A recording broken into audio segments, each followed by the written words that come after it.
خدا کے خوف سے نہیں بلکہ اس امام کے خوف سے بڑھ رہے تھے۔ اس امام نے کہا تھا کہ اگر تم نماز نہیں پڑھو گے تو میں تمہارے گھر پہ کھانا نہیں کھاؤں گا۔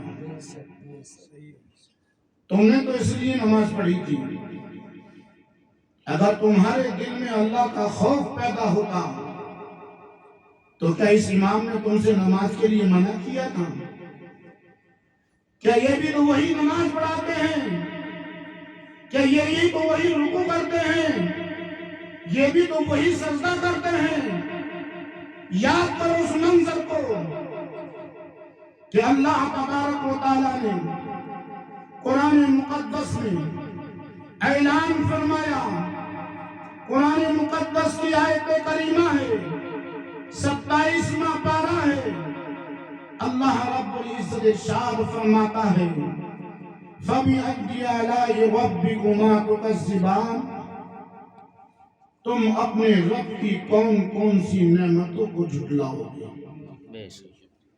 آج ہم یہاں پر جمع ہوئے، اب یہ تو اللہ بہتر جانے کہ بچے کی کڑھائی ہے یا اس کے دادا کی کڑھائی ہے، یا اس کے پھوپا کی کڑھائی ہے۔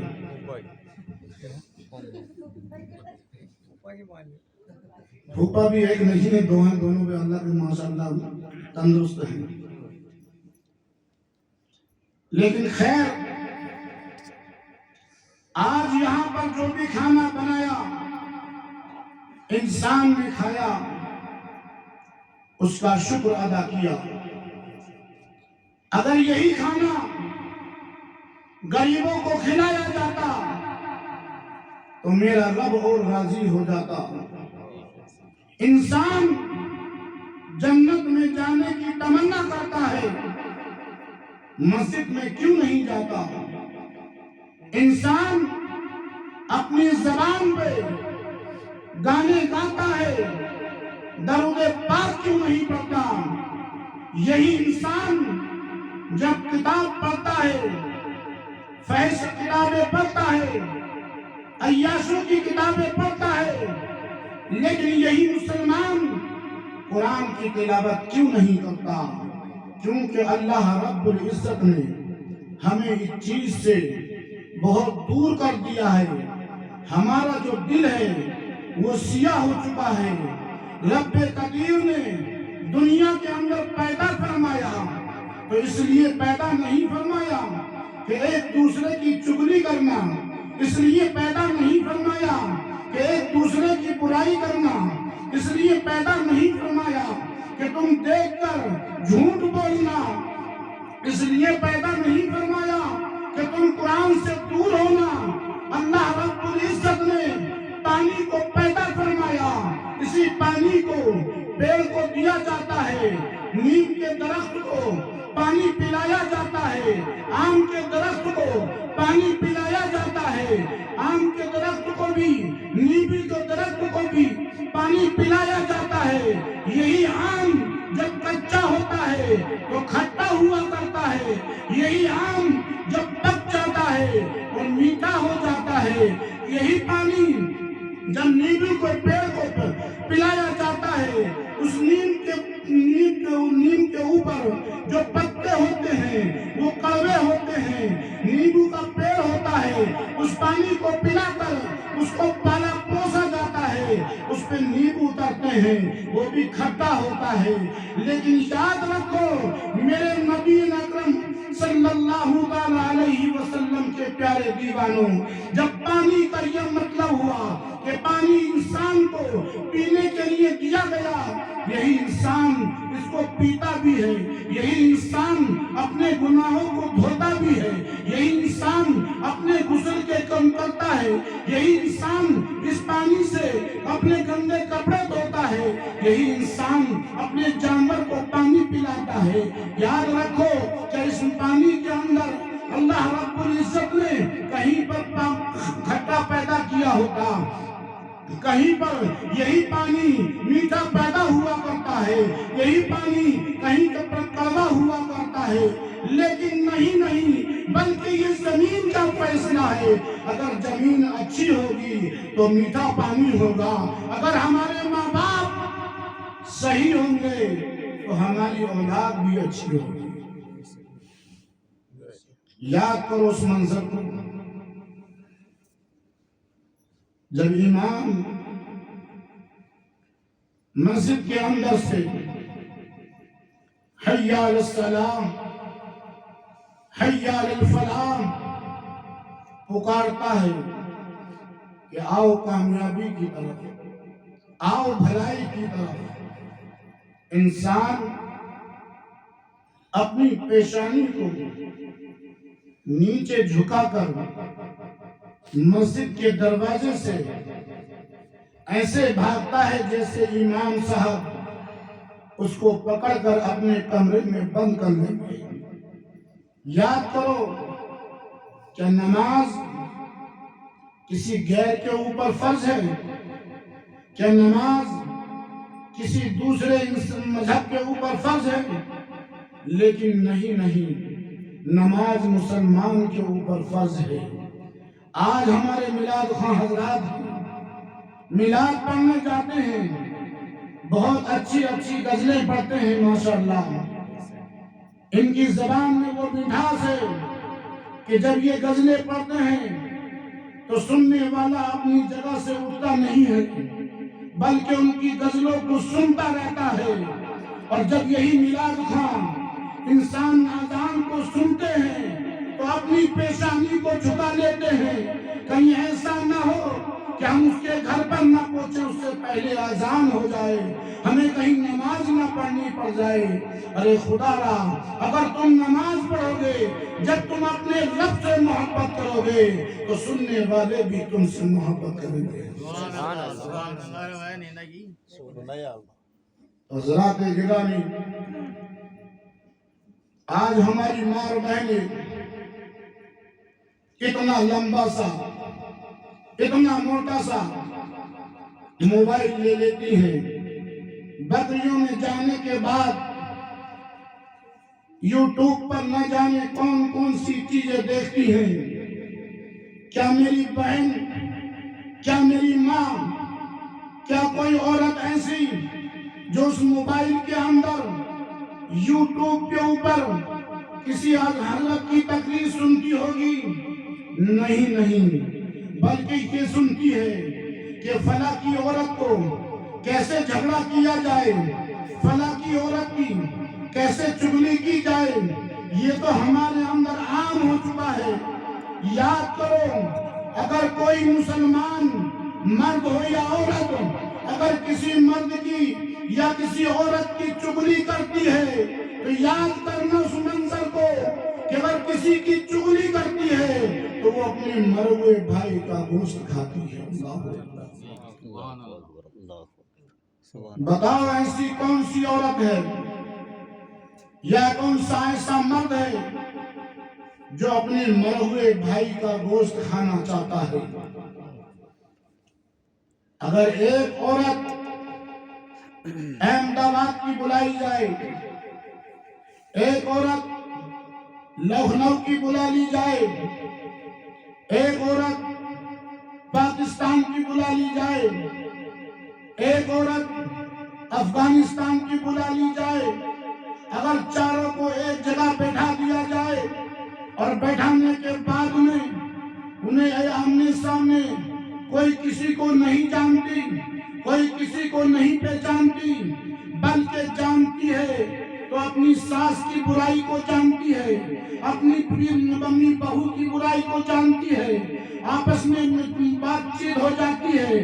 میری بیوی تو ایسی ہے, میرا شوہر تو ایسا ہے, میری ساس تو ایسی ہے, مجھے تو پریشان کر رکھا ہے, مجھے تو ران کے کھا گئی ہے, مجھے تو بہت پریشان کرتی ہے. خدا را, وہی ساس ہے جب تجھے ڈھونڈنے اپنے بیٹے کے لیے تجھے بہو بنانے کے لیے گئی تھی تو ایک نہیں بلکہ اسی ساس نے 36 لڑکیوں میں سے تجھے چھانٹ کر اپنے بیٹے کی بہو کو بنایا تھا. آج یہی وہی بیٹے کی بہو بننے کے بعد میں سب سے پہلے اپنی ساس کی برائی کرتی ہے,